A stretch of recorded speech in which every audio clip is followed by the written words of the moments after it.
Tout d'abord, je me réjouis qu'il y ait eu un accord. Je me réjouis qu'il y ait eu un accord entre les partenaires sociaux. C'est la preuve que en Belgique, il y a encore moyen d'avoir de la concertation sociale et que le groupe des 10 a encore du sens.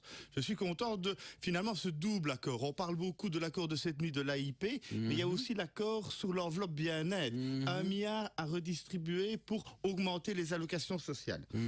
Au niveau de la marge salariale, 1,1. C'est mieux que 0,8. Il y a une amélioration. C'est, me semble-t-il, encore peu, mais ils étaient contraints par rapport à la loi de 96 modifiée par le gouvernement MRNVA l'année dernière, en 2017 pour être précis.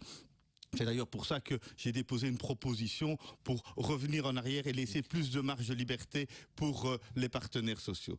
Cela étant dit, je pense que ce qui s'est passé cette nuit, c'est-à-dire un accord, traduit deux choses. Traduit que la grève qui a eu lieu le 13 février a porté ses fruits. Alors, la grève fonctionne, c'est ça que vous voulez dire. Donc en fait, je pense qu'il faut l'utiliser à bon escient. Il faut l'utiliser quand il faut faire un déclic. Et ici, il y en a eu un.